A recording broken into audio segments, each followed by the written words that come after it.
Assalamualaikum warahmatullahi wabarakatuh. Salam sejahtera bagi kita semua. Semoga kita selalu dalam keadaan sehat walafiat. Perkenalkan, saya Dr. Feryansa, MSI, dosen tetap program studi Ekonomi, Fakultas Ekonomi dan Bisnis, Universitas Pertamina, berlokasi di Jakarta. Saat ini, saya dalam proses mengikuti sertifikasi dosen gelombang pertama yang diselenggarakan oleh Kemendikti Saintek tahun 2025. Saya akan melakukan penyusunan dokumen pernyataan diri dosen dalam unjuk kerja Tridharma Perguruan Tinggi atau PDD UKT PT. Pada kesempatan ini, saya akan memaparkan salah satu mata kuliah yang saya ampu, yaitu Ekonometrika 2. Saya mengajar mata kuliah Ekonometrika 2 pada semester genap tahun ajaran 2024-2025. Mata kuliah ini tentu saja merupakan mata kuliah wajib yang harus mahasiswa ambil dengan kode EC 32216 dengan bobot sebanyak 3 SKS. Mata kuliah Ekonometrika 2 ini bertujuan agar mahasiswa dapat melakukan pengujian ekonometrika dengan berbagai persamaan model dan dapat melakukan prediksi peramalan ekonomi dan mengkalkulasi hubungan antara variabel, khususnya pada data-data time series dan panel. Tentu saja dalam mata kuliah ini, mahasiswa diharapkan mampu mengestimasi model-model yang relevan dan solid, baik permodelan dengan basis data time series maupun panel.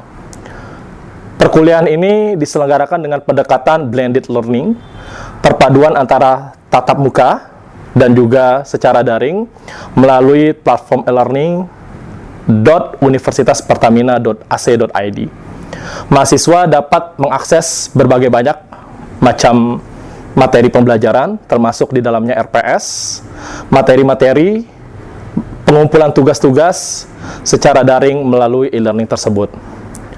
Sementara itu, diskusi interaktif antara dosen dan juga mahasiswa, berbagai studi kasus, latihan soal, praktikum, simulasi permodelan, dilaksanakan secara tatap muka secara langsung di kelas. Metode pembelajaran yang saya terapkan bersifat aktif, partisipatif, dan praktik secara langsung, diantaranya menggunakan 3 metode berikut. Yang pertama, ceramah dan diskusi interaktif dengan mahasiswa untuk membangun pemahaman mahasiswa terhadap dasar-dasar teori dan materi di Ekonometrika 2. Dengan menggunakan ilustrasi-ilustrasi yang relevan dan praktis, kami berharap model-model persamaan ekonometrika itu mudah untuk dipahami oleh mahasiswa. Adapun yang kedua, kami melakukan diskusi dan tugas secara berkelompok untuk mendorong kolaborasi antar mahasiswa dalam menyelesaikan berbagai data ekonomi, baik dalam uji stasionaritas, asumsi klasik, pemodelan regresi OLS, autoregressive distributed lag, serta peramalan atau forecasting yang bersifat univariate, bivariate, maupun multivariate. Adapun yang ketiga, kami menerapkan problem-based learning, di mana mahasiswa-mahasiswa kami arahkan dan kami tugaskan secara individu dan berkelompok untuk membuat laporan hasil output estimasi model ekonometrika, baik dalam model-model berbasis data time series maupun panel data, dengan mengoperasikan software-software yang kami rasa sangat relevan. Adapun dalam mata kuliah yang kami ampu, yaitu Ekonometrika 2, capaian pembelajaran lulusan meliputi pertama, CPLC, yaitu mahasiswa mampu berkomunikasi secara efektif melalui tulisan laporan-laporan yang sudah dikerjakan. Yang kedua adalah CPLF, mahasiswa memiliki kemampuan untuk bekerja secara efektif, baik mandiri maupun sebagai anggota TIF, bertujuan agar mahasiswa dapat berkolaborasi secara aktif untuk menemukan model-model terbaik dalam mata kuliah Ekonometrika 2. Kemudian ada CPLH, di mana mahasiswa memiliki kemampuan untuk mengikuti perkembangan di bidang sains, teknologi, dan sosial. Kemudian kami juga menyasar CPLL, yaitu di mana mahasiswa memiliki kemampuan untuk menggunakan dan menganalisis data dan atau informasi secara digital. Kemudian CPLJ juga kami sasar agar mahasiswa memiliki kemampuan untuk mengaplikasikan pengetahuan matematika pada permasalahan ekonomi dan bisnis. Adapun sasaran CPL kami yang terakhir yaitu adalah mahasiswa mampu mengidentifikasi, menganalisis, dan memecahkan berbagai permasalahan sosial ekonomi khususnya pada sektor energi dan lingkungan. Selain capaian pembelajaran lulusan yang kami sasar, kami juga mensasar capaian pembelajaran mata kuliah yang meliputi CPMK 1, yaitu mahasiswa mampu menganalisis fenomena berbagai ekonomi kontemporer dengan menggunakan data ekonomi, serta dapat mengoperasikan software yang berkaitan dengan ekonometrika. Kemudian, sasaran capaian pembelajaran mata kuliah yang kedua, yaitu adalah mahasiswa mampu menghasilkan output estimasi model ekonometrika dengan menggunakan bentuk data, cross-section, time series, dan panel dengan tepat dan sesuai. Adapun media pembelajaran mata kuliah ini diantaranya adalah yang pertama, kami telah menyiapkan RPS yang dapat diunduh melalui e-learning dari Universitas Pertamina. Yang kedua, berbagai materi kuliah dalam bentuk PowerPoint, buku rujukan, ini adalah buku rujukan yang kita gunakan.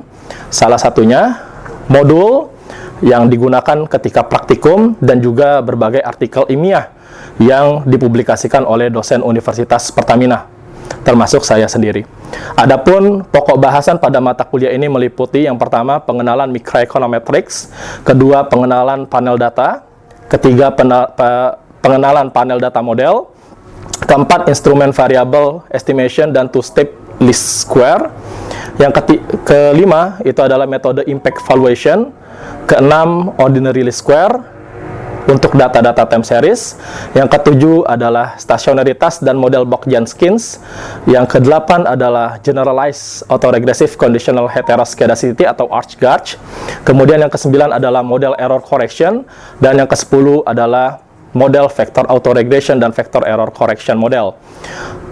Adapun penilaian dalam mata kuliah ini mencakup 5 komponen utama.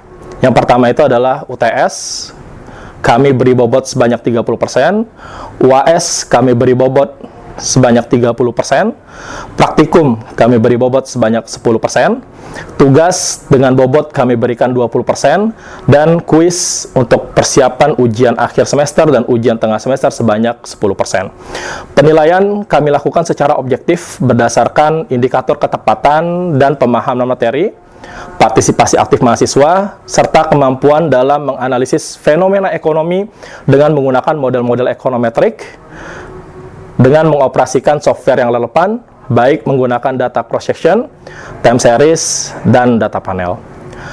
Saya menggunakan rubrik penilaian yang jelas dan terukur, dan hasil ujian untuk saya sampaikan kembali kepada mahasiswa sebagai proses umpan balik untuk evaluasi kualitas pembelajaran. Melalui pendekatan ini, tentu saja kami berkomitmen untuk menciptakan student-centered learning agar lulusan mampu berpikir kritis, serta siap berkontribusi dalam memecahkan permasalahan ekonomi, baik ekonomi yang lalu maupun ekonomi kontemporer, berbasis sains menggunakan model-model ekonometrika yang tepat dan juga relevan. Baik, mari sama-sama kita simak video pembelajaran mata kuliah Ekonometrika 2 berikut ini. Assalamualaikum warahmatullahi wabarakatuh.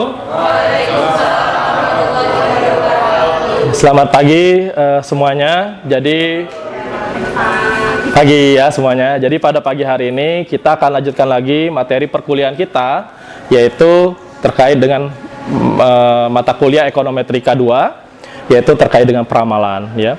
Setelah kita minggu lalu sudah masuk ke dalam materi stasionaritas, maka dalam model stasionaritas itu kita harus masuk lagi ke dalam model yang namanya peramalan ya. Karena stasionaritas itu hanya merupakan syarat perlu saja ya untuk kita bisa memastikan bahwasanya data time series yang kita gunakan itu sudah cukup baik untuk kita gunakan di dalam metode-metode yang berikutnya ya. Nah, sebelum kita mulai materi kita pada pagi hari ini ya, saya ingin bertanya dulu terkait dengan kabar kalian. Gimana kabarnya hari ini? Sehat semuanya ya? Semua. Udah pada sarapan semuanya? Sudah. Kenceng banget ya sudah sarapan. Ya, penuh semangat ya untuk kita mempelajari terkait dengan materi ekonometrika 2 tersebut. Ini adalah capaian pembelajaran kita ya. Jadi capaian pembelajaran kita dari awal ya, minggu pertama sampai minggu terakhir adalah sebagai berikut. Dan capaian pembelajaran materi kita pada pagi hari ini itu adalah capaian pembelajaran di sub CPMK ke-6. Nah, apa yang akan kita capai dalam pembelajaran kita pada hari ini yaitu adalah kalian itu akan mampu menganalisis data-data stasioner dan juga mampu meramalkan ya. Jadi hari ini tuh kita akan coba ya bersama-sama yang ngobrol dan berdiskusi bersama kalian bagaimana kalau kita itu mau meramalkan sesuatu. Pada senang semua kan yang meramal ya? Senang ya semuanya. Biasanya kalau misalkan meramal itu lihat di mana biasanya kalau meramal itu? Oke, angkat tangan dulu coba. Azrina boleh. Biasanya kalau meramal gimana? Garis tangan, Pak. Garis tangan gitu ya. Oke, good ya. Nah, kalau misalkan yang lain, coba Naswa, kalau misalkan meramal itu biasanya gimana caranya? Pakai kartu tarot, Pak. Pakai kartu? Tarot. Kurban TikTok. Apa itu kartu apa tuh? Iya, ada itu, Pak, di TikTok lagi viral itu, Pak. Ngeramal pakai kartu tarot. Kartu. Ya, jadi sangat banyak sekali ya yang kita tahu. Biasanya juga apa nih biasanya kalau misalkan meramal itu? Kalau zaman dulu cuaca gitu ya. Terus meramal lagi biasanya pergi ke orang pintar ya biasanya gitu ya. Nah, tapi ini kita bukan ya. Kita bukan meramal seperti itu ya. Dalam konteks ekonomi itu kita perlu yang namanya meramalkan data-data ekonomi. Berapa nilai tukar bulan depan, kemudian berapa GDP dalam tahun depan, terus apa lagi biasanya? Inflasi, kemudian apa lagi? Apa, Azrin? Pertumbuhan ekonomi. Apa, Aryan? Harga minyak, karena kan harga minyak sekarang lagi lumayan-lumayannya ya. Karena adanya apa nih, perang apa nih? Perang Israel. Ya, perang Iran dan juga perang Israel. Sebelumnya ada Ukraina dengan Rusia dan seterusnya. Nah, kita pengen meramalkan itu semua. Jadi ini adalah capaian pembelajaran materi kita pada hari ini, yang mana capaian pembelajaran materi ini itu sangat terkait untuk mensupport capaian pembelajaran mata kuliah yang pertama, yaitu kalian nanti mampu menganalisis ya fenomena ekonomi kontemporer dengan menggunakan data ekonomi, dan juga kalian itu bisa mengoperasikan software. Nah, makanya kalian kenapa dikumpulkan ya untuk belajar pada pagi hari ini ya di laboratorium, biar kalian juga bisa menggunakan software dan kita bisa mencapai capaian pembelajaran mata kuliah ke-1. Nah, jadi hari ini kita akan masuk ke dalam materi kita yaitu forecasting ya. Nah, ini adalah salah satu mata kuliah yang menurut saya itu adalah mata kuliah yang keren ya, karena nggak semua orang itu dia bisa meramalkan ya. Orang-orang mungkin bisa meramalkan itu dengan menggunakan tadi yang disebutkan oleh Azrina, garis tangan. Ada yang tadi bisa meramalkan itu menggunakan kartu ya, tadi yang disebutkan oleh Nashwa. Atau ada yang bisa meramalkan tadi, kata Noval adalah meramal menggunakan orang pintar ya, betul ya Noval? Nah, tapi kita tidak seperti itu. Kita pengen meramalkan itu berdasarkan benar-benar scientific ya, menggunakan model-model ekonomi ya. Nah, nanti dalam hari ini untuk forecasting kita itu adalah kita akan menggunakan yang namanya model autoregressive integrated moving average, atau disingkat dengan model ARIMA ya. Jadi nanti mahasiswa semuanya, model ARIMA ini itu benar-benar khusus ya, jarang sekali orang yang mempelajarinya, hanya ada bidang-bidang tertentu, dan harapannya kalian benar-benar fokus untuk memperhatikan atau untuk kita berdiskusi terkait dengan model ARIMA berikut ya. Nah, sekarang ya saya pengen kalian itu bisa memberikan pendapat terlebih dahulu. Kira-kira kenapa sih kita itu penting sekali untuk melakukan yang namanya peramalan ya, dalam konteks meramalkan kondisi-kondisi perekonomian. Ada yang mau jawab kira-kira? Oke, Dio silakan. Kalau menurut saya itu kita tuh memerlukan forecasting atau peramalan itu karena itu komponen penting untuk mengambil keputusan di masa depan, Pak. Jadi berdasarkan data-data itu kita mengetahui hasil masa depan, jadi kita bisa menentukan efisiensi yang optimum untuk mencapai target tersebut. Oke, ya menarik ya. Jadi ada satu kata kunci yang menarik sekali tadi yang sudah Dio sampaikan, itu adalah mengambil keputusan ya. Jadi tujuan kita untuk melakukan yang namanya peramalan, baik itu kalian itu di bisnis, baik itu kalian di mana? Di pemerintahan, baik kalian itu di tingkat individu. Salah satunya itu adalah meramalkan itu dalam konteks untuk mengambil keputusan. Nah, pertanyaannya kenapa sih kita itu harus mengambil keputusan itu butuh yang namanya melakukan forecasting data? Ada yang mau jawab? Kenapa kita penting sekali ya melakukan peramalan itu dengan melakukan yang namanya forecasting data? Ya, boleh, silakan Azrina. Biar keputusannya itu lebih valid karena disertai sama data-data juga, sama juga itu nggak salah ngambil keputusan karena kita udah punya data di tahun sebelumnya gitu. Ya, betul ya. Jadi tren ekonomi saat ini, tren bisnis hari ini itu adalah kita mengambil keputusan berbasis science, berbasis data, bukan lagi mengambil keputusan itu berdasarkan diskusi, berdasarkan hasil hanya misalkan FGD saja, tetapi kita bisa tambahkan model-model peramalan itu untuk mengambilkan keputusan secara akurat dan secara tepat ya. Nah, yang menarik dari model ARIMA itu adalah kata-kata yang berwarna merah. Coba ada yang bisa terjemahkan kata-kata yang berwarna merah? Ada yang bisa bantu terjemahkan?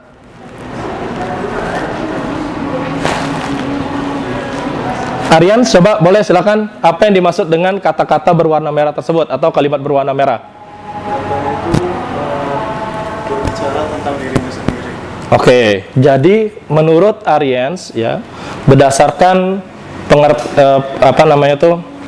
berdasarkan peralihan bahasa secara singkat ya, kata Aryans tadi adalah biarkan data itu berbicara tentang dirinya sendiri. Nah, model ARIMA itu menggunakan case bahwasannya data itu ya kita bisa ramalkan dengan cara kita menggunakan data itu sendiri untuk meramalkan dirinya.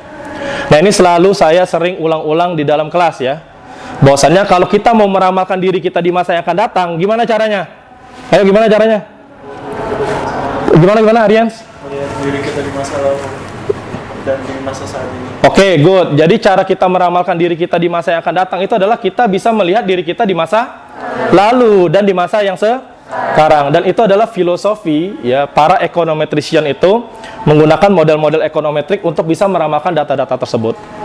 Ya, jadi seperti yang kalian tadi sudah sebutkan, bagaimana cara kita meramalkan kita di masa yang akan datang adalah dengan cara kita melihat diri kita di masa lalu dan diri kita di masa sekarang ya. Error ya. Jadi kalau misalkan saya simpulkan di sini ya, untuk kita itu bisa meramalkan ya si variabel YT ini, kita bisa gunakan yang namanya dua cara, betul ya?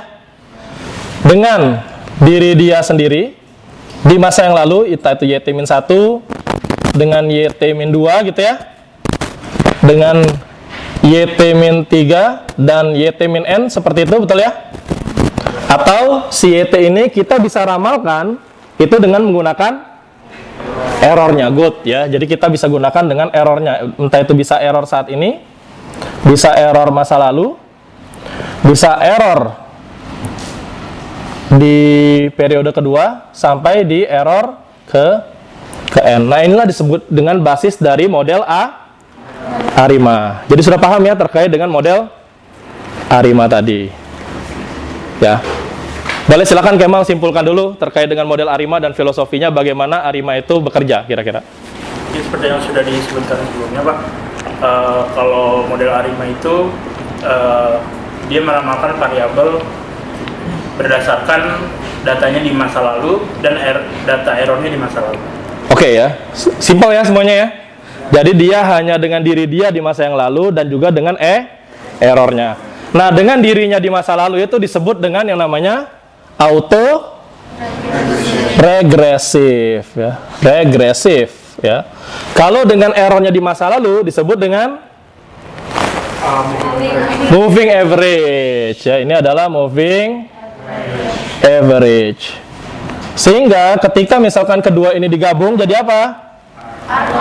Oke, jadi ARMA, auto regresif moving average, good ya. Kayak pernah nggak lihat Sri Mulyani tiba-tiba dia meramalkan GDP kira-kira akan turun berapa persen GDP global ya. Atau kira-kira misalkan siapa lagi? Ekonom-ekonom misalkan Pak Bambang Brojonegoro misalkan. Ya, dia meramalkan nilai tukar akan turun kira-kira berapa persen. Nah, sekarang kita akan melakukan peramalan itu pelan-pelan dimulai dari menggunakan basis data. Nah, metodenya itu terdiri dari 4. Yang pertama itu adalah kalian perlu yang namanya mengidentifikasi. Ya, jadi yang pertama itu adalah kalian perlu mengidentifikasi.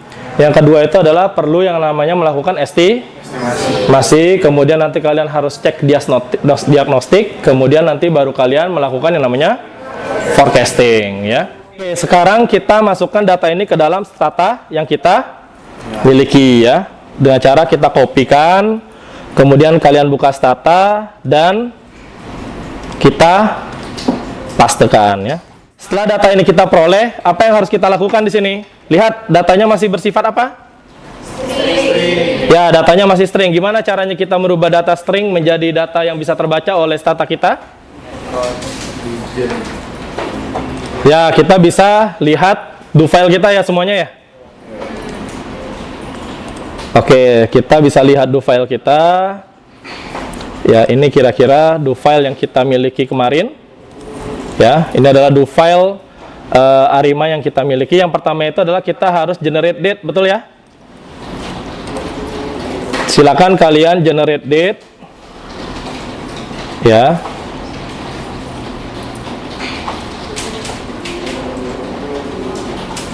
Datanya itu tadi dimulai dari Januari 2020 ya. Ini kita seperti ini. Sudah semuanya? Oke, silakan ditunggu ya. Oke, kemudian baru kita bisa format persen TM data ya semuanya ya. Nah, sekarang saya pengen challenge ke kalian adalah yang pertama kali dilakukan untuk kita itu bisa melakukan yang namanya peramalan itu adalah kita harus uji stasionaritas data. Gimana cara kita menguji stasionaritas data dalam stata kita? Oke, coba Anissa dulu. Bisa 3 apa aja nih tadi? Bisa dilihat dari grafik gambarnya Pak nanti. Dari grafik gambarnya, terus? Dari AC, autocorrelation function. Autocorrelation function. Dia menggunakan Dickey-Fuller. Menggunakan Dickey-Fuller. Jadi ada 3 nih ya. Caranya kita coba balik lagi ke perkuliahan kita minggu yang lalu. Nah, sekarang coba Anissa maju. Coba uji stasionaritas data dengan menggunakan stata saya. Ya. Menggunakan AC. Ya, silakan. Ketikkan di dalam stata saya. Ya, bagaimana kita bisa menguji yang namanya stasionaritas data dengan menggunakan AC. Datanya tadi inflasi ya. Oh, di TSR dulu ya. Jangan lupa Anissa.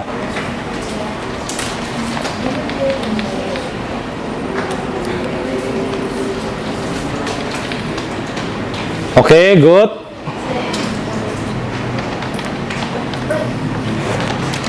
Ya, jadi ini kita bisa lihat.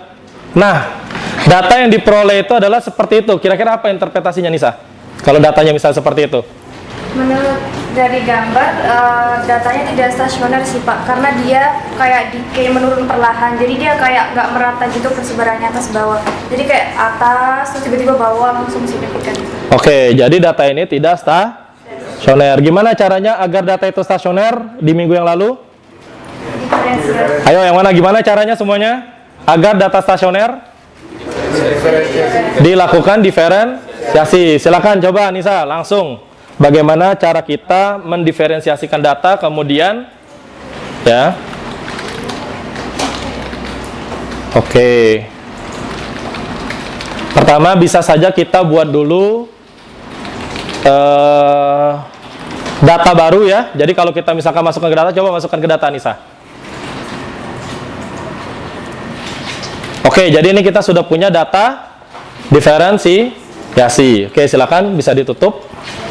Nah, kemudian kita baru bisa melakukan yang namanya cek AC-nya ya. Coba cek AC-nya.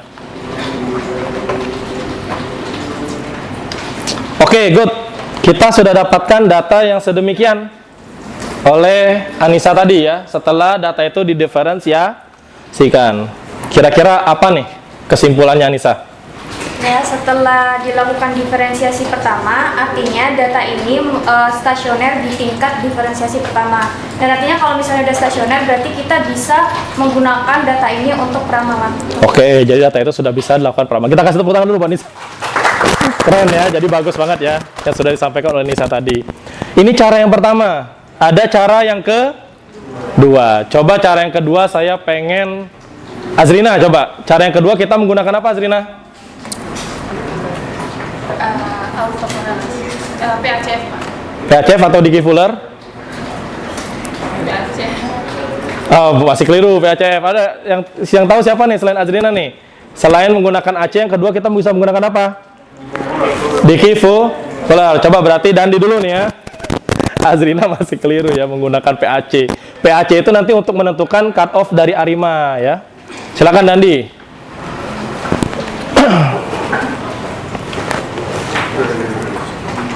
Oke, silakan Dandi. Bagaimana cara kita menentukan uji stasionaritas dengan menggunakan yang namanya uji Diki Fuller ya.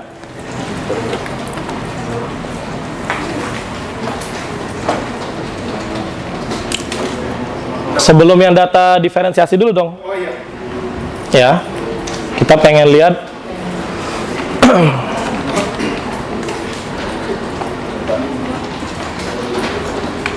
Nah, kalau misalkan datanya seperti ini, apa yang disimpulkan? Berdasarkan uji Fuller ini, maka data sebelum dilakukan diferensiasi itu tidak stasioner karena nilai p-value dari uji Diki Fullernya itu melebihi dari alpanya sebesar 0,05. Oke, silakan sekarang yang Diki Fuller diferensiasinya. Nah, setelah kita lakukan diferensiasi, maka bisa dilihat kalau setelah uji Diki Fuller, maka p-value-nya itu 0,00, artinya di bawah dari alpha sebesar 0,05 yang menandakan bahwa data sudah stasioner. Data sudah stasioner. Oke, terima kasih ya Dandi ya. Kita kasih tepuk tangan dulu ya buat Dandi ya. Ya, jadi nanti kita akan coba lanjutkan lagi materi ini di pekan depan ya dengan cara bagaimana kita bisa mengestimasi, mengidentifikasi dengan menggunakan yang namanya auto correlation function dan juga partial auto correlation function atau ACF, PACF, dan kemudian nanti kita bisa melakukan estimasi. Dari estimasi ini nanti kita akan juga bisa lakukan yang namanya uji BIC dan seterusnya, dan sampai pada akhirnya itu adalah kita mampu yang namanya melakukan yang namanya peramalan ya untuk data-data dalam ekonomi. Saya rasa itu nanti kita bisa ketemu lagi di minggu yang akan datang. Sampai jumpa, dan kalian bisa pelajari buku yang ada di dalam materi ini ya. Jadi materi ini dalam suatu buku, bukunya itu adalah dari Gujarati, dan buku itu sudah tersedia di dalam e-learning kalian semuanya. Saya rasa itu saja semuanya. Sampai bertemu lagi di pekan depan. Ada yang mau ditanyakan terlebih dahulu? Saya rasa cukup. Wassalamualaikum warahmatullahi wabarakatuh. Oke. Sama semuanya.